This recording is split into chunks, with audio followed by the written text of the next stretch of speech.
Olá, boa tarde. E aí, como é que vocês estão? Semana bem importante aí da Encontro Brasileiro de Psicologia e Medicina Comportamental acontecendo essa semana. Então, vou aproveitando, dando meus recadinhos enquanto o pessoal vai entrando. A nossa convidada vai chegando, que é a doutora Roberta Kovac, para a gente bater um papo bem interessante hoje sobre a prática clínica da ACT. Então, enquanto o pessoal vai entrando e a própria Roberta também pede para entrar, eu vou passando aqueles recadinhos habituais. Então, esse vídeo ele vai estar disponível no Rios da Pragmática, Psicoterapia e Cursos, assim que acabar essa live. Nós faremos, semana que vem, o upload dessa live no nosso canal do YouTube. Então, se você não está inscrito aí no nosso canal, se inscreva. Se você ainda não nos segue no Instagram Pragmática Psicoterapia e Cursos, pode nos seguir para ter acesso a conteúdos de análise do comportamento, de psicologia. Então, a Roberta já entrou aqui. Vou ver se eu consigo convidá-la para ela entrar ao vivo, ou acho que é só você pedir para entrar, Roberta. E aí eu autorizo a sua entrada para a gente começar a bater nosso papo, tá? Deixa eu ver se eu consigo adicionar ela aqui, peraí.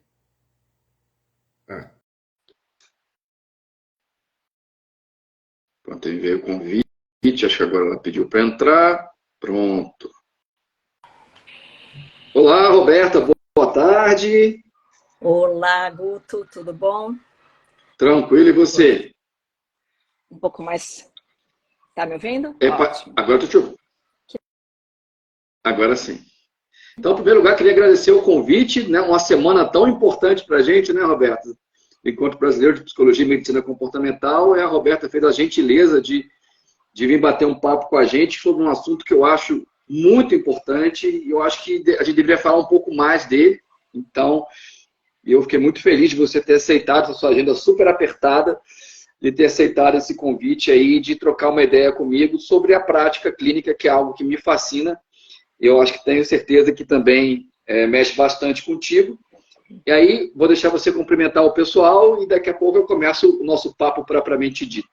bacana, Guto. Eu que agradeço. De fato, uma semana corrida, né? A gente tem o encontro da BPMC agora essa semana.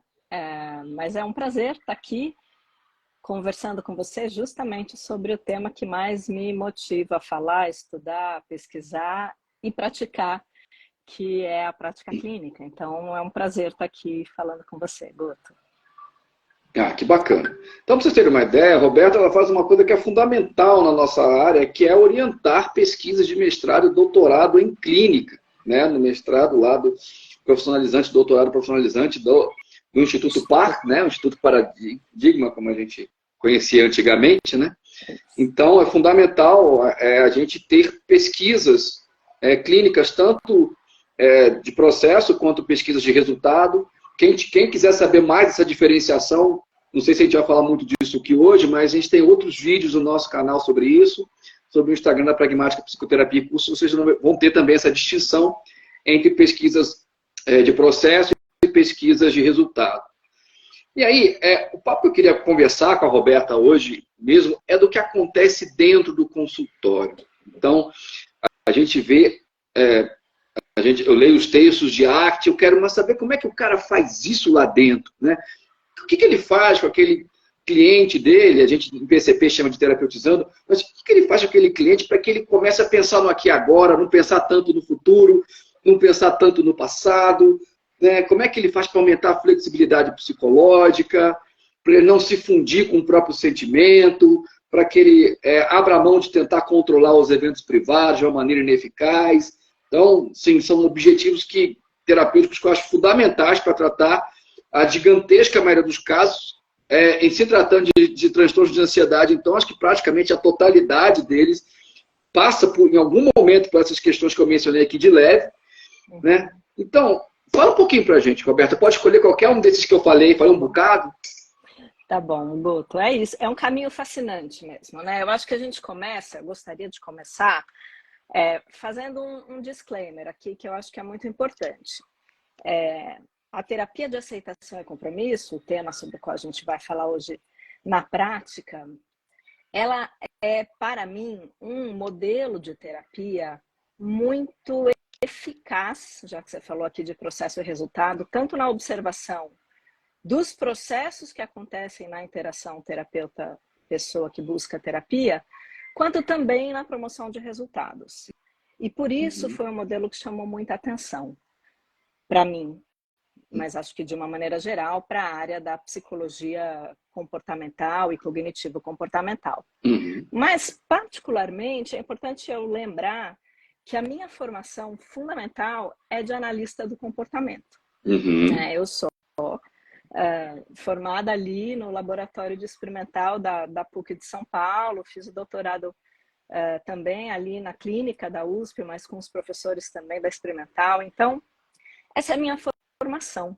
E o meu interesse pela ACT, ele aparece num momento em que, ao longo de toda a minha formação como analista do comportamento, o que mais me interessava estudar eram os fenômenos que a gente chama de eventos privados, do comportamento verbal e a prática clínica. Esses três universos teóricos e aplicados sempre me interessaram.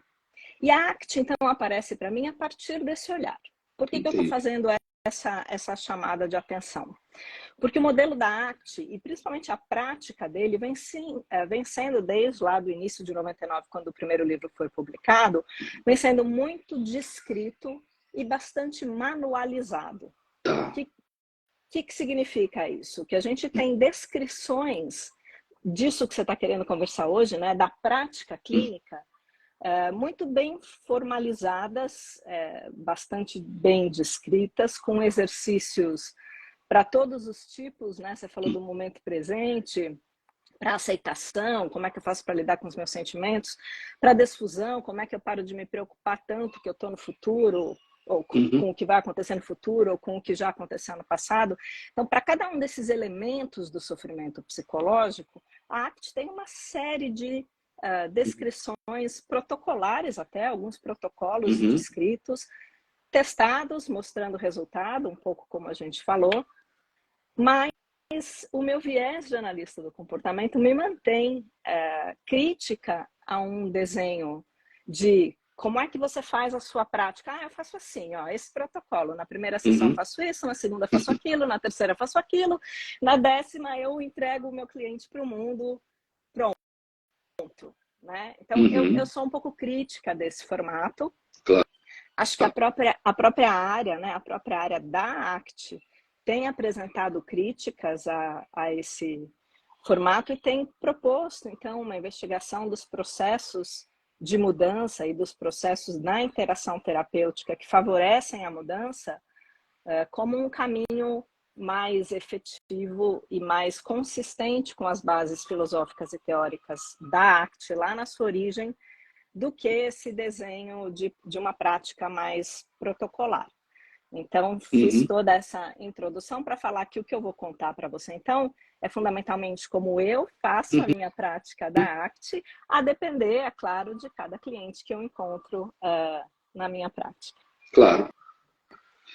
E aí, você passeou por um assunto que é importante, que as terapias de terceira geração, elas sempre têm, se elas vão, eu costumo responder assim, elas são cognitivo-comportamentais ou análise comportamentais? Olha, a melhor maneira de responder isso, na minha concepção, é olhar para a formação do terapeuta. Então, se o cara, a formação dele é em análise do comportamento, a tendência é ele tentar dar um viés, um enfoque muito mais analítico comportamental e até radical, como você falou, no sentido da preocupação com o indivíduo, do que se o cara tem uma formação lá na terapia cognitiva e coisas do gênero, que aí é uma visão um pouco mais nomotética do que uma visão ideográfica, que é o que a gente preconiza no behaviorismo radical. Né? Então, é bem interessante isso que você está falando, e a pesquisa de processo ela vem contribuir, porque em termos comportamentais, então só dando uma palhinha do que é uma pesquisa de processo, né? São pesquisas com um N muito menor, né? Com muito menos participantes na pesquisa, são pesquisas clínicas aplicadas, em que se tenta identificar se há efeito e qual o efeito de alguns procedimentos clínicos em comportamentos de interesse ali daquele terapeutizando, da pessoa que está em terapia propriamente dita, né? E são pesquisas muito importantes na medida em que elas vão ser descritas em termos de variáveis ambientais, de estímulos reforçadores, estímulos discriminativos, regras e por aí vai. Então, eu queria te ouvir, você pode até falar um pouco das suas pesquisas, inclusive, Roberto, né? Falar um pouquinho dos dados que você tem encontrado aí, de termos de variável ambiental, que você tem observado que produz efeito nesses fatores que você relacionou aí que produzem o sofrimento psicológico. Então, acho que a primeira grande distinção, Guto, quando a gente fala de pesquisa clínica relacionada fundamentalmente à ACT, é que a gente vai considerar as variáveis ambientais, todas aqueles eventos que, de alguma maneira, impactam o responder, mas, fundamentalmente, sem descartar, e aí temos toda a dificuldade da pesquisa empírica, sem descartar eventos privados, Claro. como possíveis variáveis intervenientes de um comportamento-alvo que a gente quer analisar. Então, vou começar dando um exemplo, que é o da minha tese de doutorado, que eu acho que não é uma pesquisa aplicada, mas é uma pesquisa de componente, que a gente chama, uma pesquisa de processo, tentando identificar o impacto de um componente da ACT, que são as atividades de desfusão, os procedimentos de desfusão, sobre um determinado comportamento rígido de segmento de regra. Então, o que eu fiz na minha pesquisa? Era uma pesquisa, um análogo experimental de uma situação clínica. Então, a gente fazia uma tarefa de computador em que o participante aprende a relacionar alguns eventos, alguns estímulos totalmente arbitrários, estímulos que ele nunca viu. E ao longo desse treinamento, que é um matching to sample, um pareamento, uma escolha com pareamento com modelo, ao longo desse treinamento, uma vez que ele aprende as classes de estímulos, um estímulo de uma determinada classe é pareado com eventos potencialmente aversivos, imagens desconfortáveis, e um outro é pareado com uma possibilidade de reforço que é um ganho de pontos, um acertou, alguma coisa assim, né? Uma sinalização de acerto, de tal forma que um evento de uma das classes ganha um valor aversivo e o outro um valor reforçador. E aí a gente faz uma atividade na qual ele tem que permanecer escolhendo aversivos ou reforçadores e, naturalmente, ele acaba escolhendo mais frequentemente os estímulos reforçadores. Então, essa é a primeira parte da intervenção. Aí a gente mantém ele na tarefa em contato só com os estímulos aversivos que são pareados com imagens desagradáveis e faz um exercício, depois que eles passam um tempo só nessa tarefa de contato com os aversivos, faz um exercício de meditação, uma prática de mindfulness, que tem uma característica típica da desfusão, que é tentar criar uma relação de observação entre a pessoa que observa e o pensamento ou o sentimento, no caso normal, e no caso da minha intervenção, aqueles estímulos da classe de estímulos aversivos. Então, é uma meditação que se chama Folhas na Correnteza, uma dessas intervenções típicas da ACT, no qual a pessoa entra num estado meditativo e precisa observar, se imaginar numa situação num campo, com um riacho, com as árvores, e aí as folhas vão caindo, e ele observa a folha cair e se afastar na correnteza, e aí uma folha é o, sei lá, REC, a outra é o TUC, que eram lá os estímulos arbitrários, aversivos. Emparelhados aos aversivos. Na história prévia no laboratório, né?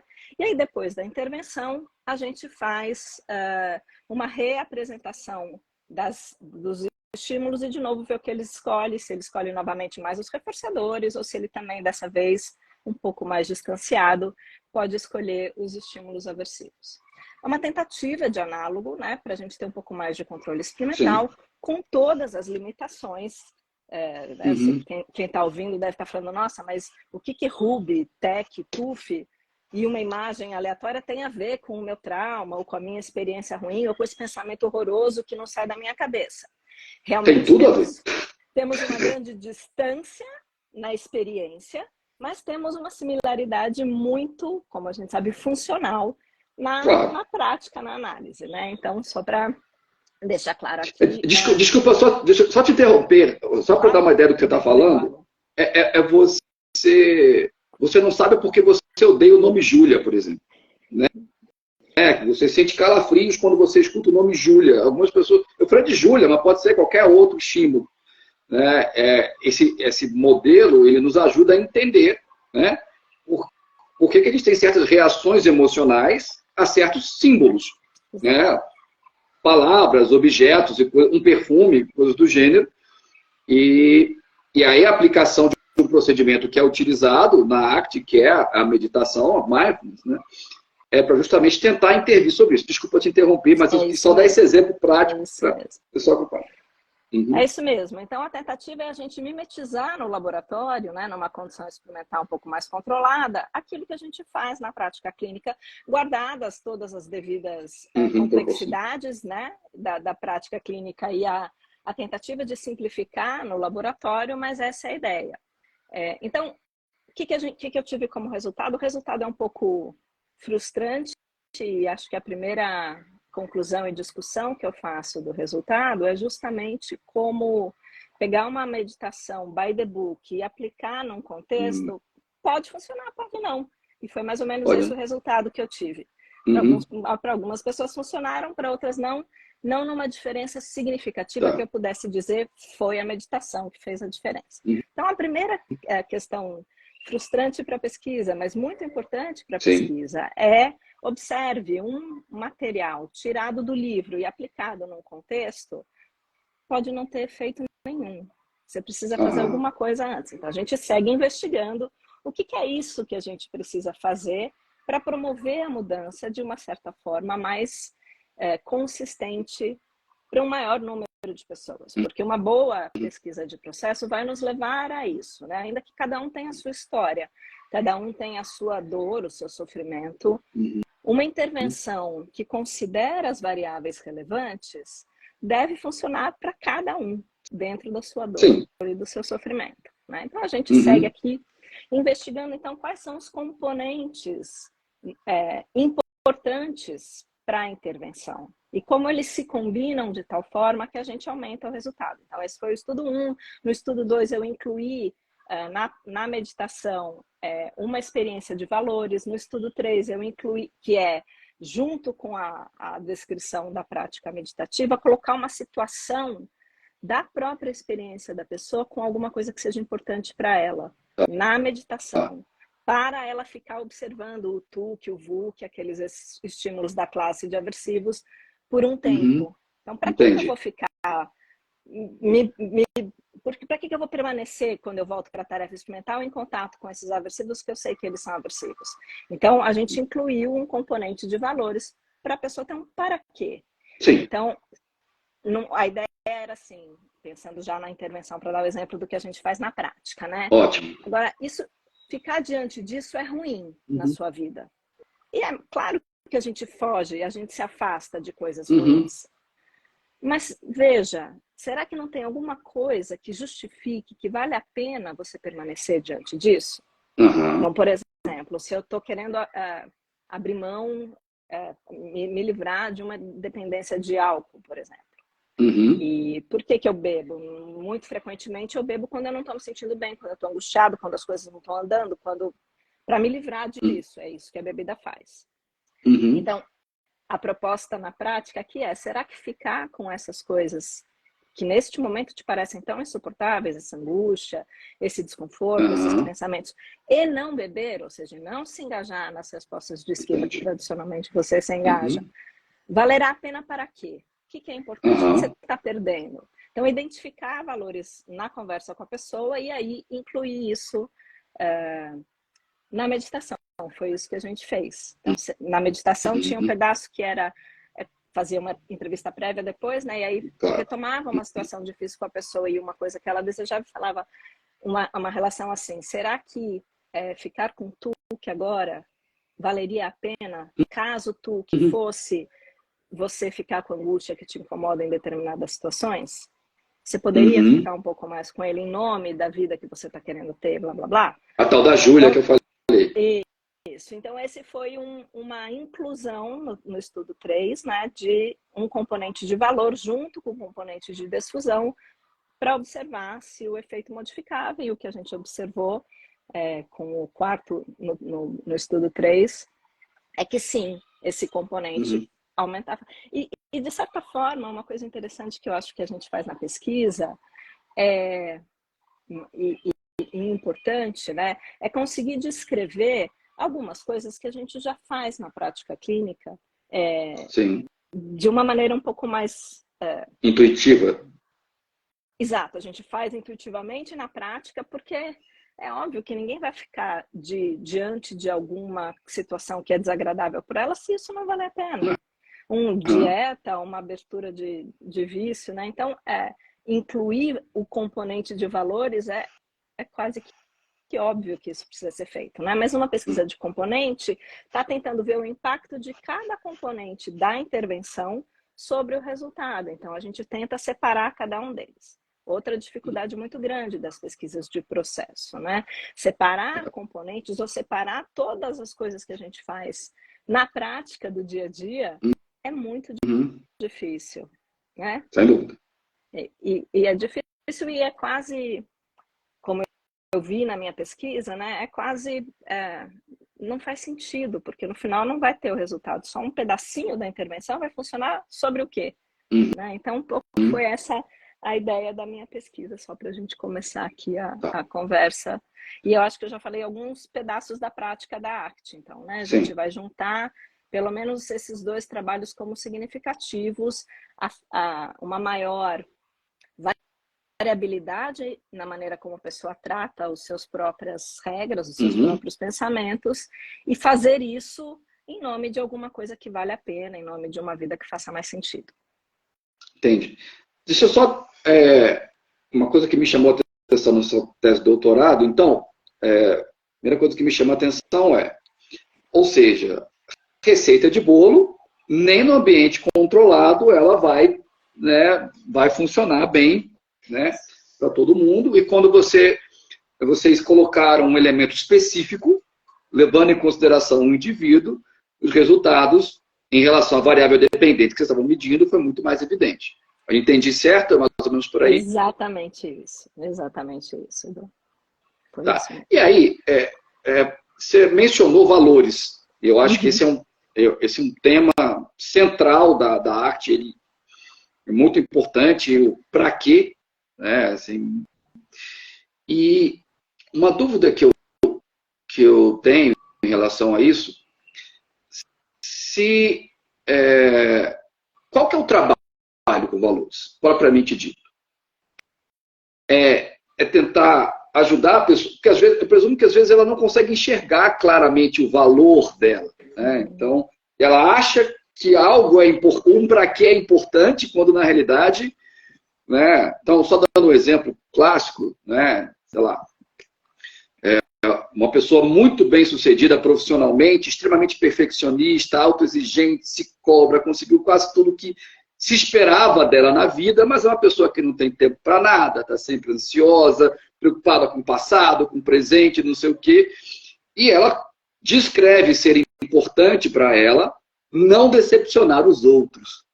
E isso exerce um forte controle sobre o comportamento dela e tal.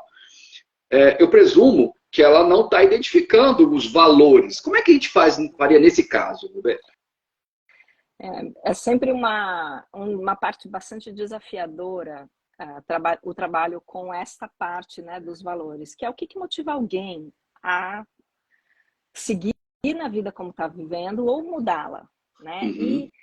E às vezes não, acho que o modelo de sofrimento que a gente identifica é que a pessoa segue na vida que ela vem levando porque ela está no automático, a gente pode dizer em termos coloquiais, ou ela está sendo reforçada continuamente para seguir deste formato. E, de uma maneira geral, quando a gente tem um sofrimento, o reforçamento é negativo. Ela está sempre se livrando de coisa. Então, no caso que você aqui estava sugerindo, ela está se livrando de não ser aprovada, admirada pelas pessoas. Ela quer dar tentar buscar continuamente essa aprovação do outro. Mas ela tem um custo enorme. Um custo significativo na vida dela. E aí a ideia parece que assim, esse custo ele vale a pena em nome disso que é tão importante para mim, a aprovação do outro e tal. Só que isso que é importante para você, na sua descrição, nesse caso, parece estar fazendo a sua vida ficar ruim. Você só se preocupa, você só rumina, você está ansioso o tempo todo, você não tem tempo para nada. E o que é o para nada? Provavelmente é para oportunidades de reforçamento positivo. E é aí que a gente vai começar a encontrar, clarear valores com a pessoa. Né? Então, o que não é o que é aquilo que você faz, que quando você faz o que você sente, é alguma coisa como satisfação, como uma vontade de sorrir, como aquela energia de brilho nos olhos. E às vezes, Guto, a parte difícil é que a gente trabalha com pessoas que mal conseguem conectar esse tipo de experiência na própria história, na própria vida. E aí a gente tem uma dificuldade muito grande de clarificar valores. Né? Encontrar uma experiência em que você se sentiu verdadeiro, inteiro, pleno, potente, forte. Aqui a gente está descrevendo as qualidades de uma experiência conectada com valores. Muito provavelmente. Né? E não de uma experiência de esquiva, de reforçamento negativo. E às vezes a gente trabalha com pessoas de uma história sofrida tal que esta possibilidade de falar, puxa, eu sei o que é essa sensação. Então eu vou atrás de outras possibilidades de situações ou de respostas que me aproximem dessa situação, que é o trabalho de ação comprometida com valores. Mas às vezes a pessoa não sabe o que é. Então, aí a gente vai ter que fazer um trabalho de clarificar valores.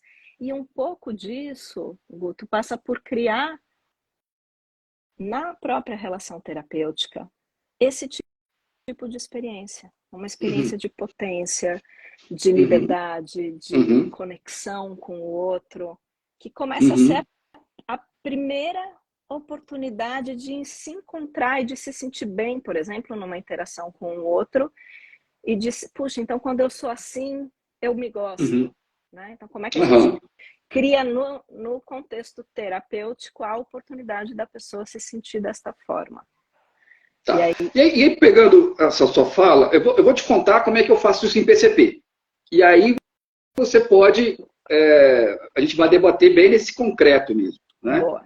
Então, em vários momentos, conversando com um terapeutizando com esse discurso que eu trouxe aqui, hipotético, o cara fala para mim assim, não, mas aí eu vou me sentir um picareta.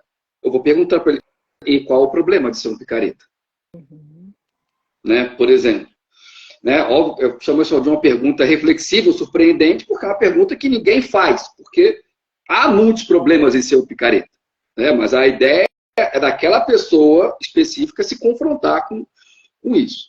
Outra coisa que eu faço muito, que eu uso, né, um reforçamento diferencial, não tomado no senso estrito, né, mas se você, né, se ele fala assim, não, porque eu fui chamado para dar uma palestra, aí o pessoal bateu palma em pé por 5 minutos e não sei o quê, fizeram várias perguntas para mim, eu vou estar ouvindo pleno, sem dar muita bola para esse tipo de relato, só fazendo um discreto com a cabeça.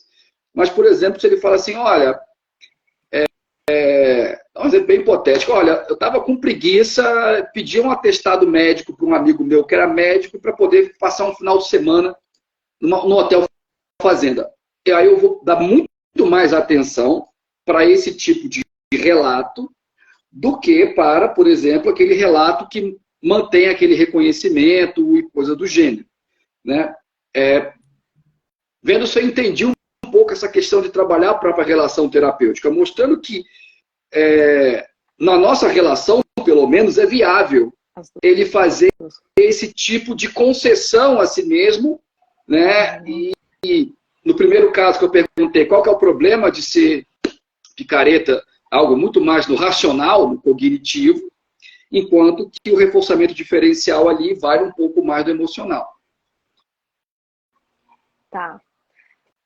Deixa eu ver se eu consigo imaginar como eu faria a mesma situação. Eu acho que essa segunda parte, né, de conectar ali com a experiência que ele está descrevendo, que ele fez, e que é uma experiência que parece conflituosa, que tem alguma coisa de estar fazendo alguma coisa errado, e ele perceber, pela minha interação com ele, que não, para mim aquilo não é nenhum problema se não for para ele, porque nesse primeiro momento é esse o meu contrato terapêutico, né? Num primeiro momento. É claro que tem complexidades aí, mas num primeiro momento, se é importante, se não for um problema para ele, não vai ser para mim. Então eu vou tentar, como você disse, ficar com a minha cara plena, neutra, sem apresentar, na medida do que a gente for dentro da nossa humanidade, né, sem apresentar nenhum julgamento prévio ali, aquilo que ele está me contando. Agora, a primeira situação, eu acho que eu trataria diferente. Se ele falar, porque senão eu vou ser um picareta, porque senão eu vou ser um picareta é mais uma história, mais uma regra que aparentemente ele está usando aqui para justificar, explicar o seu comportamento e que está sendo inútil para ele. Não é eficiente na história dele. Então eu talvez fosse aqui, eu não entrasse numa tentativa de ver mais explicações. E qual é o problema de ser um picareta? Ele vai me dar mais explicações. Óbvio que você sabe qual é o problema de ser um picareta. É esse, aquele outro. Né? Então, eu, ao invés de fazer uma abordagem de pergunta, eu falaria, bom, essa me parece mais uma das histórias que você conta sobre você mesmo. E resgataria um pouco um entendimento que a gente constrói ao longo da interação terapêutica que tem essa abordagem da ACT, que é um entendimento de como... Veja, a sua história, né? Guto, você se lembra o que você fez há 100 dias atrás? Não.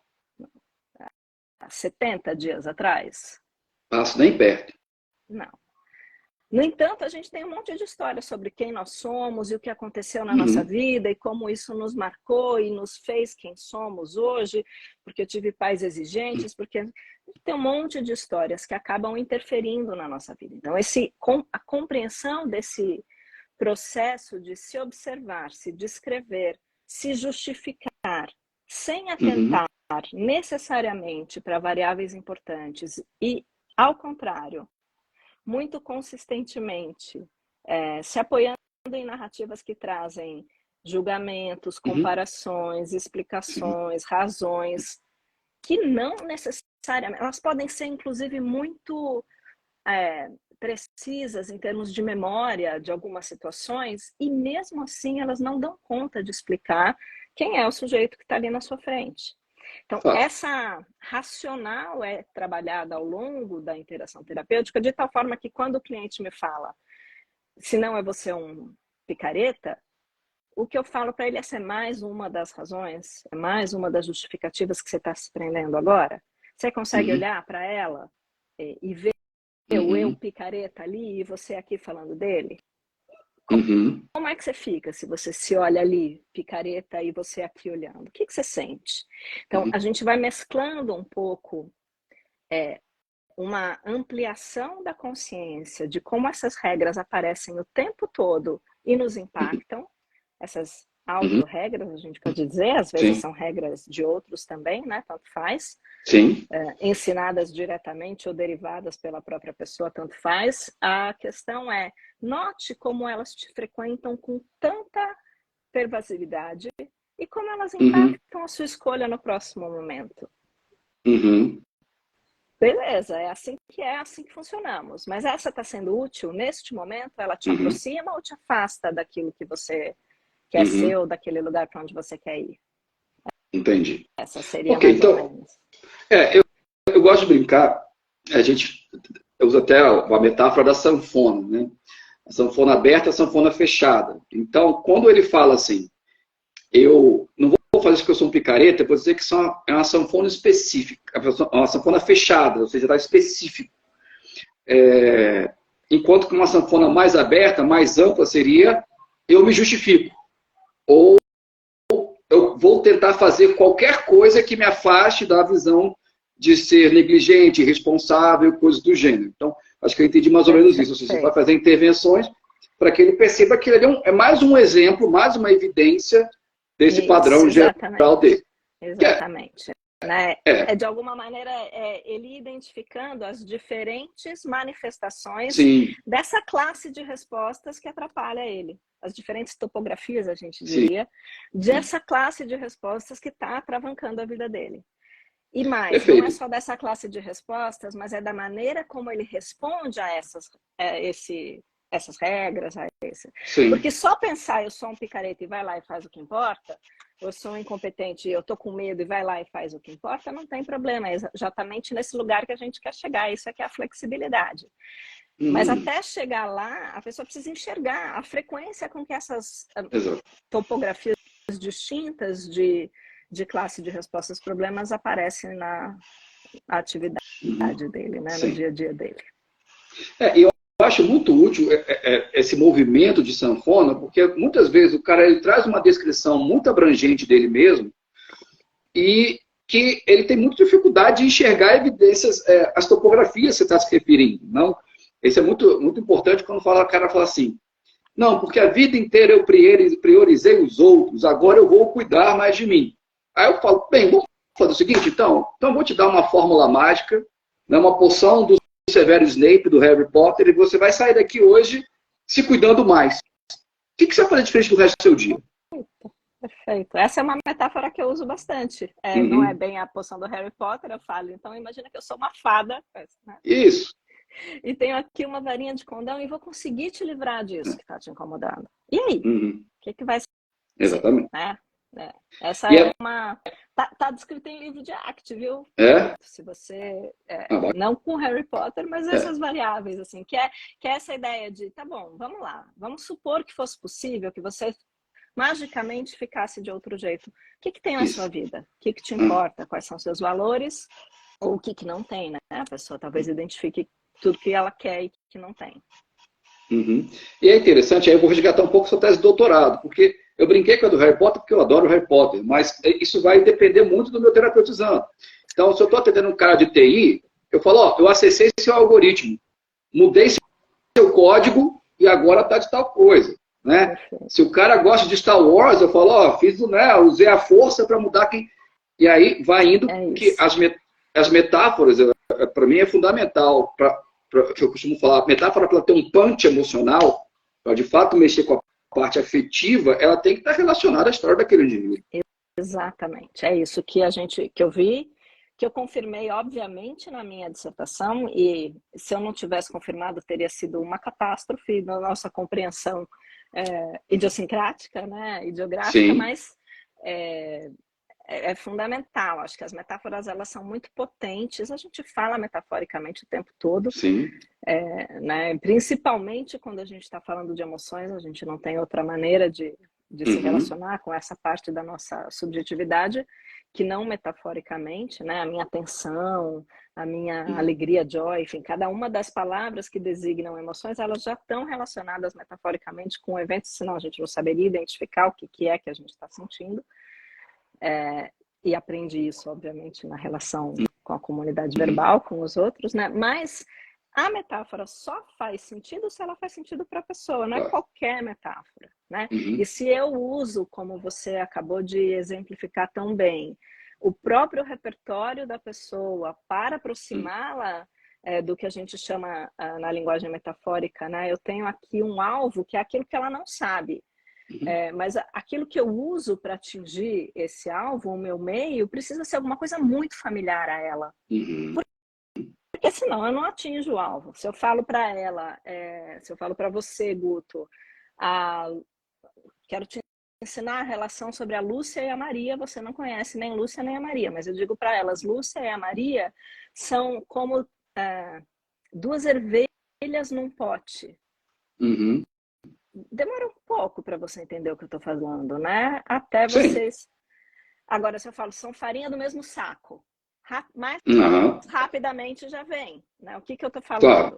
Elas são iguais, elas são indistinguíveis, às vezes. São como duas ervilhas num pote, mas essa não é uma expressão que a gente use, é uma expressão em inglês, two peas in a pot, que não é familiar para a gente. Então, usar metáforas fora do repertório da pessoa, com relações, né, estabelecer a relação da sua fonte com o seu alvo, com uma fonte que não faz parte da história, da experiência da pessoa, muito provavelmente vai fazer a metáfora ter pouca efetividade.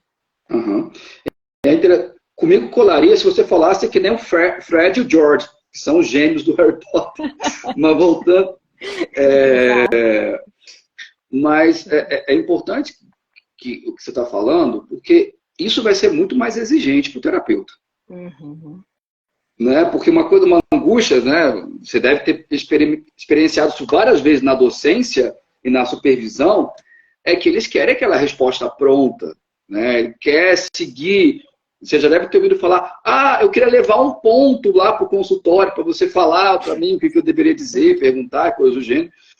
E, na realidade, a grande graça da história é o comportamento dele ser modelado ali nas interações com os diversos terapeutas que ele vai atender. Então, mas eu posso deduzir que para a ACT, para o terapeuta, também é muito exigente. Exato. Por vários motivos, né? Eu acho que o primeiro é esse, a gente está ensinando um repertório que não é um repertório dado naturalmente na nossa cultura. O repertório de reagir aos seus próprios eventos encobertos de uma maneira a checar qual a utilidade ou não deles, antes de escolher a direção da sua ação. Né? A gente tem, e cada vez mais, um treino cultural de reações muito imediatistas, de se livrar do desconforto e em busca do prazer.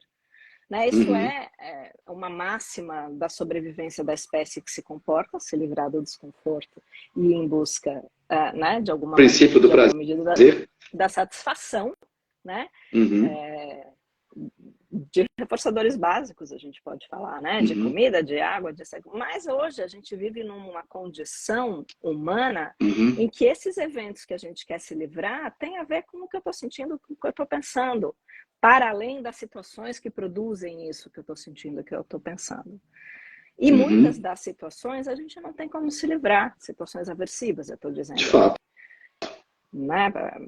Eu moro em São Paulo, uma cidade grande, que tem um ruído contínuo, tem poluição continuamente, tem aqui alguns estressores que, bom, eu posso me livrar, me mudar para o campo, mas aí eu tenho que abrir mão de uma infinidade de outros reforçadores, né? Então, muitas vezes, mas ainda assim eu posso me livrar. Agora, digamos que eu, sei lá, perdi alguém. Uma doença crônica.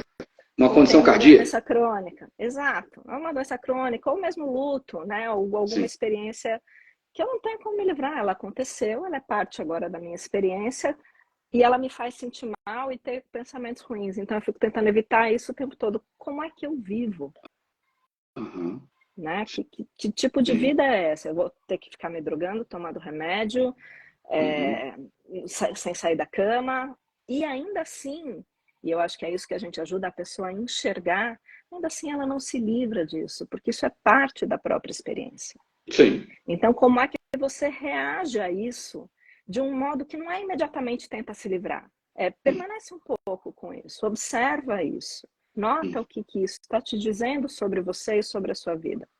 E abre um espaço de, então, para onde você pode ir, já que ele está te dizendo alguma coisa que é importante, né? Essa é uma outra frase meio by the book da ACT, mas que é muito verdadeira na experiência das pessoas, que é: não tem sofrimento onde não tem alguma coisa importante. Se você está sofrendo por alguma questão, é porque tem alguma coisa importante relacionada a isso para você.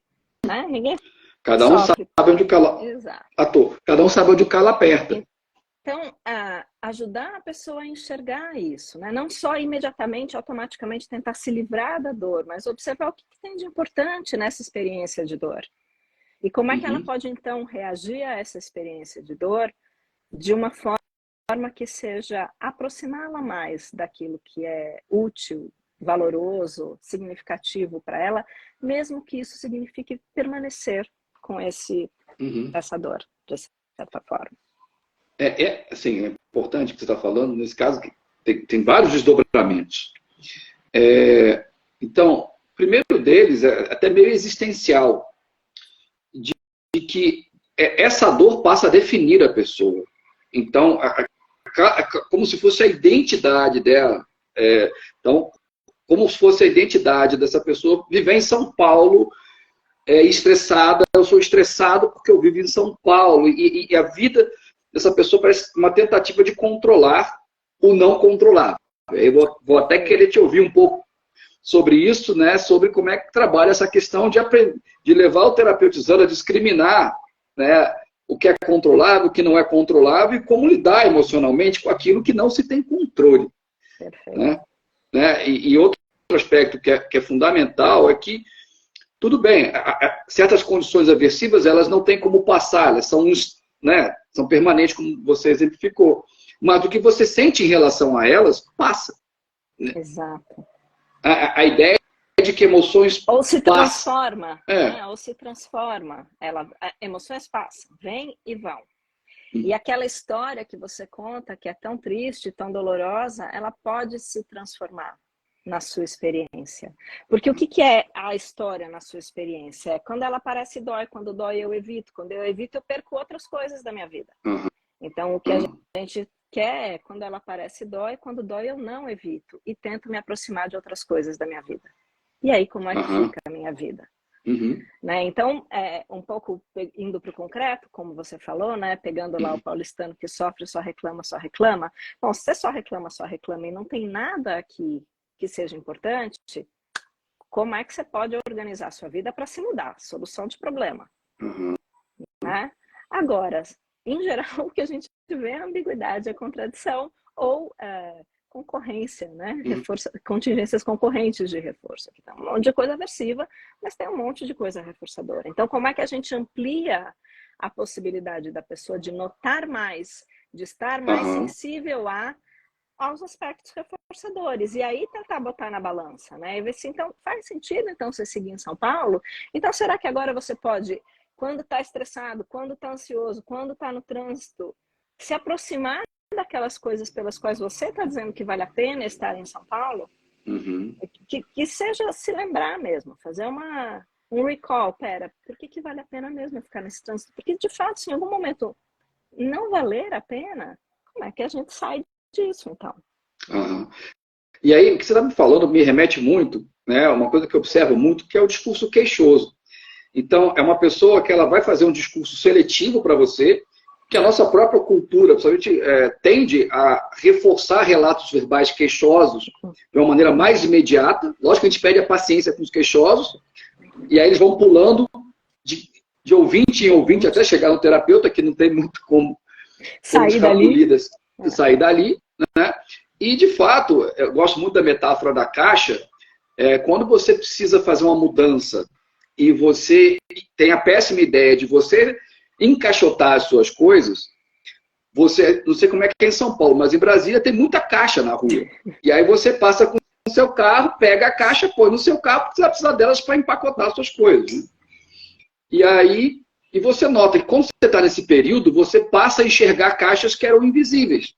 Depois de algum tempo que você fez a mudança, você continua enxergando essas caixas, até que chegar uma hora que você volta a ser invisível. Porque há uma contingência para que seu comportamento fique sob controle discriminativo das caixas. Então, se eu tenho um ouvinte que está me ouvindo me queixar, há uma contingência para que eu olhe só o que está de ruim em São Paulo. Mas aí você negligencia a infinidade de restaurantes maravilhosos, de todo tipo de comida que você quiser, a hora que você quiser.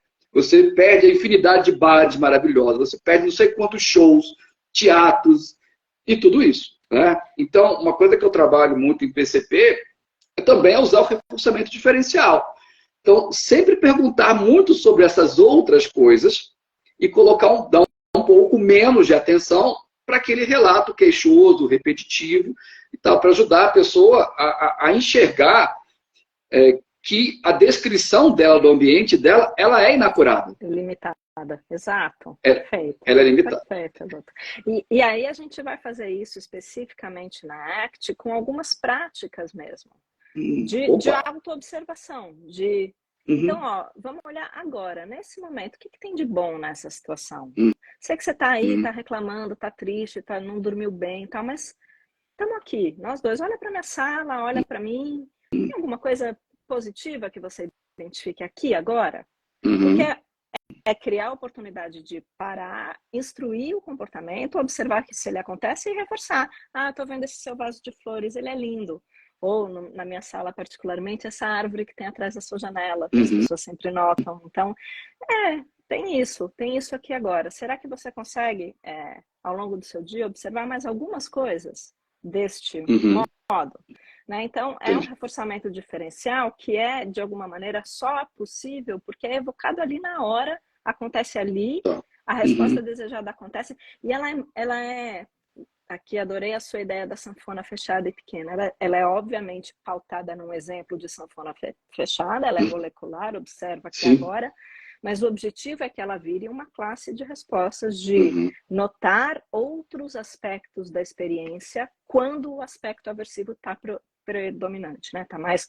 proeminente, aparecendo mais. Essa é a habilidade mais ampla que a gente quer. A primeira resposta alternativa é notar outros aspectos da sua experiência, para além daquele que Uhum. cega a Sim. gente, que é o desconforto, né? Ele chama a atenção, você está com dor, é óbvio, é natural, está com Uhum. dor, é só a dor que você vê, né? Mas, de fato, Sem se você dúvida. consegue respirar fundo e sentir a dor, mas também sentir sua respiração, sentir sua postura, sentir a possibilidade de como você fica mais confortável sentada, você está fazendo um exercício, uma prática, talvez mais Uhum. meditativa, que está criando a oportunidade desta nova resposta aparecer. Notar Uhum. outros aspectos da sua experiência que estão presentes, mesmo quando o aversivo está presente. Uhum. É legal você falar de práticas específicas, que eu gosto muito de passar um dever de casa nesses casos. Anote 3 coisas boas que te aconteceram durante seu dia. E eu não quero nada glamouroso, não. Pode ser um passarinho que pousou na tua janela, entendeu? Exato. Algo desse tipo. E a gente discute na próxima sessão para criar um volume verbal para que outra contingência possa operar sobre o relato verbal desse terapeutizando para que o comportamento discriminativo dele fique sob controle de outras coisas, né?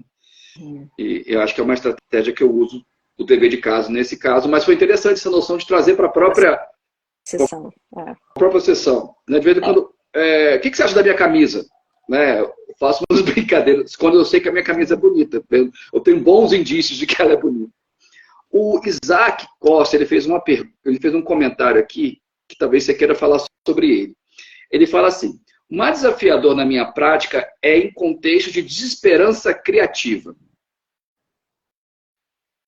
Tá. O que você tem a comentar sobre isso, Eu Roberto? entendo perfeitamente. Isaac, né? Isaac, eu acho Isaac que é comentou. Isaac.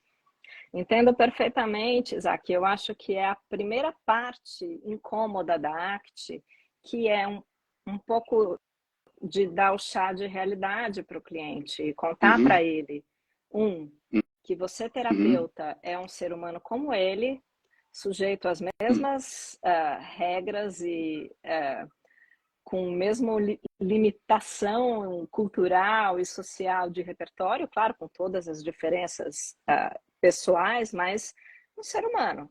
Então, eu não tenho nada para dar para ele nesse momento. E uhum, mais do que isso, eu não tenho para dar exatamente aquilo que ele quer, que é uhum. que eu livre ele do desconforto, da tristeza, da vida ruim, o que quer que seja. Sem que Então, ele tenha que mudar nada do que ele faz. Né? então, a desesperança criativa é contar isso para o cliente, é falar, olha, meu amigo, eu não posso fazer isso que você está pedindo. E tem um passo ainda mais doloroso da desesperança criativa, é falar, e nem você. Você também Uhum, não vai conseguir tirar isso daí da sua vida. Você não vai sumir com isso como você gostaria.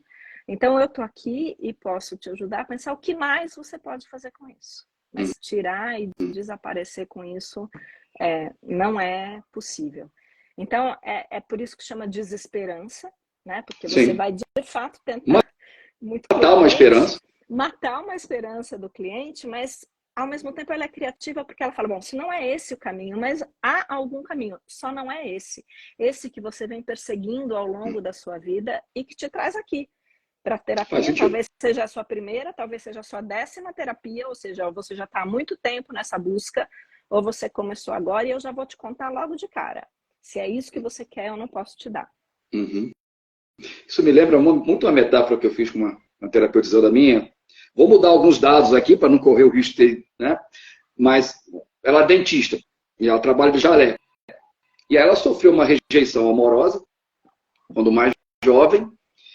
E o resto da vida dela, depois dessa rejeição, teve um casamento aí que ela foi abandonada e tal, ela tenta ter sucesso num novo relacionamento estável, como se isso fosse, de certa maneira, apagar todo aquele o sofrimento que ela teve, aquela rejeição que ela teve, né, naquele momento da vida dela, né, como se ela tivesse um débito com o mundo.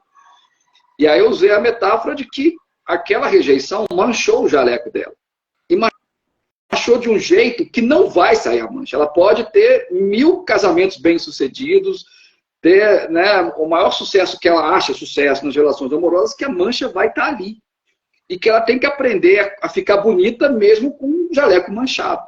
Eu acho que vai um pouco nessa lógica do que você está falando. Perfeito. E aí eu acho que, concordando com o Isaac, por que é desafiador para o terapeuta? Porque é aversivo para a gente contar para ele, para o cliente, que ele vai ter que lidar com aquele aversivo pro resto da vida.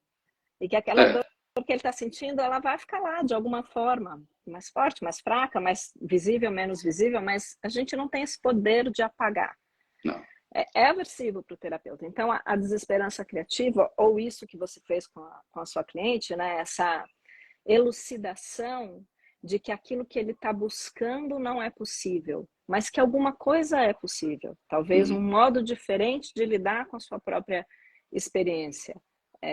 Talvez seja possível.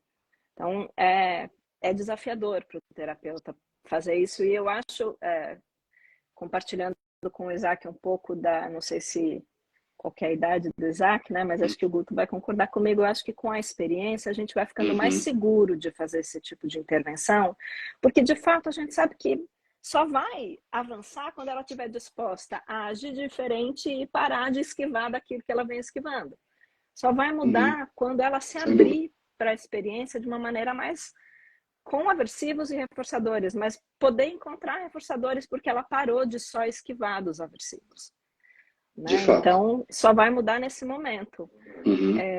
A gente confia tanto nisso que vai ficando mais fácil fazer esse processo de desesperança à medida que você fica mais experiente e observa que isso faz diferença para as pessoas com quem você trabalha, né? Roberto, eu vou um pouco além. Eu acho que a gente fica mais experiente, a gente fica com um pouco menos de medo do abandono. Também, porque o novato, né, ele está com medo de matar o mensageiro. Então, como ele vai dar uma mensagem de desesperança, né, vamos jogar lá no buraco que nem nos 300. Né? Então,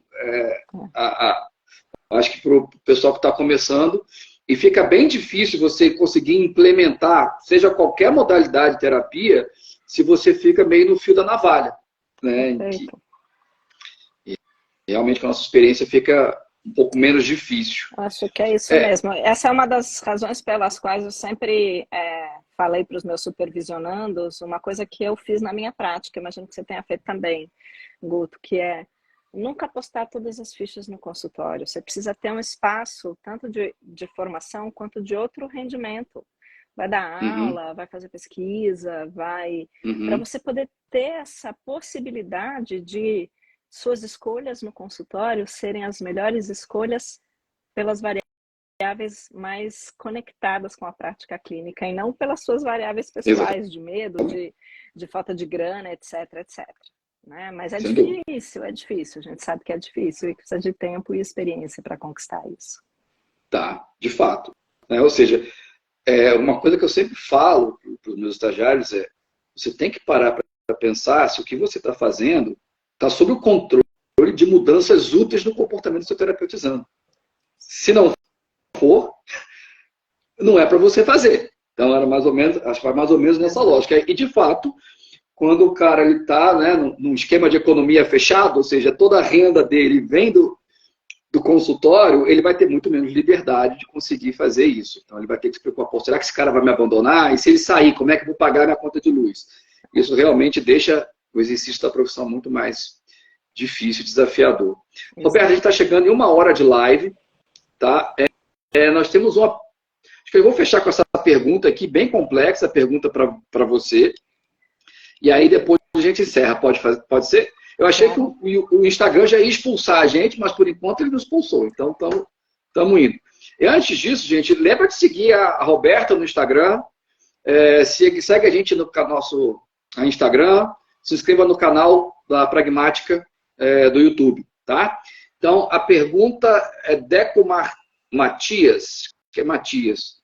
Como o acesso desses funcionamentos que perpetuam o sofrimento e ajudá-la a ir em direção em valores, a entre parênteses, ACT, é diferente de modificar as regras que a pessoa está sob o controle via novas regras? Perfeito. Acho que é fundamentalmente diferente. A ideia principal, como eu estava dando ali nos exemplos, de evocar na sessão a resposta-alvo, de observar, de notar,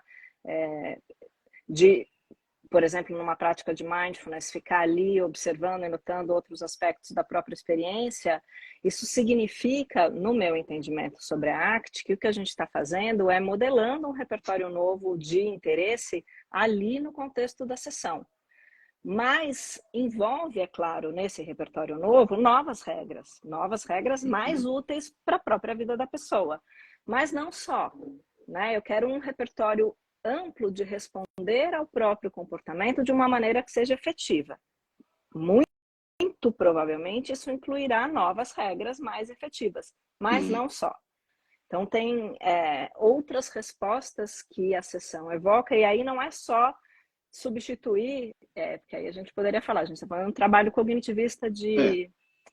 Mudança de crenças. Isso, não sei muito bem como é que eles descrevem, mas é isso, né? Então eu tenho a crença de que eu sou inútil e eu vou substituir pela crença de que eu sou capaz e isso vai me ajudar. Não é essa a ideia, né? Ao contrário, a gente não está preocupado com o conteúdo da frase ou da crença ou da regra. Eu sou inútil, beleza, você é inútil é uma regra, um pensamento que aparece em inúmeras situações na sua vida. Quando isso aparece, o que você faz? E quando você faz isso que você faz, normalmente, o que acontece? Me livro, me afasto daquilo, me sinto um pouco melhor. E depois? Depois isso volta. Então, será que você não está nesse ciclo repetitivo? Será que a gente não precisa descobrir uma alternativa de ação? Então, não é eu sou inútil, substituir por eu sou útil. Quando eu sou inútil, aparece o que eu faço, qual é o efeito imediato disso, qual é o efeito a longo prazo disso na minha vida, e então, como é que eu posso agir de maneira alternativa? E ajudar a pessoa a ter no repertório as respostas alternativas. Muito frequentemente, respostas de autoobservação, de observação do contexto, e aí, se ela não tiver algum repertório de emissão específica de alguma resposta, ajudá-la a conquistar esse repertório. Então, acho que, como qualquer terapia comportamental, obviamente a gente trabalha com regras e com construção de regras mais efetivas, mas não só. De fato, em PCP a gente vai utilizar o questionamento reflexivo para modificar regras, mas isso não basta. Inclusive eu costumo dizer, isso é difícil, mas é a parte mais fácil do processo. A parte mais difícil é a exposição às contingências, né? Seja você propiciando ali dentro do consultório, como nos exemplos que você deu, seja a pessoa tentando agir diferente lá fora. Mas esse é o grande desafio da psicoterapia. Então, gente, eu vou me despedir primeiro, depois eu vou deixar a Roberta se despedir. Primeiro, mais de mais nada, queria agradecer, né, a sua disponibilidade, bater esse papo com a gente. Aprendi um bocado hoje. Fiquei muito contente em saber mais sobre a ACT. Modelo muito rico, muito complexo e tem se mostrado aí muito efetivo para muitas pessoas, sem dúvida alguma. E foi bacana conversar contigo, pessoa agradável, com bons exemplos práticos, foi um papo descontraído, divertido. Mais uma vez, se você não segue a gente ainda, siga nosso Instagram da Pragmática, Psicoterapia e Curso, se inscreva no nosso canal, curta nossos vídeos. É isso aí, moçada. Um grande abraço e que a força esteja com vocês. Eu que agradeço também, Guto. Foi um prazer essa hora de conversa. É muito estimulante falar das coisas que a gente gosta e principalmente com um interlocutor que é tão ao mesmo tempo tão similar. Eu achei muito curioso a gente observar isso, né? A gente pensa e explica a nossa prática da mesma forma e não tinha como ser diferente, né? Uhum. Mas também conseguir enxergar aqui os aspectos mais distintos ou as possibilidades de explicação que se sobrepõem, e isso é sempre um aprendizado muito rico para mim também. Então, eu que agradeço, um abraço para todo mundo. Até a Obrigado. próxima. Um abraço, até a próxima. Tchau. Tchau, tchau.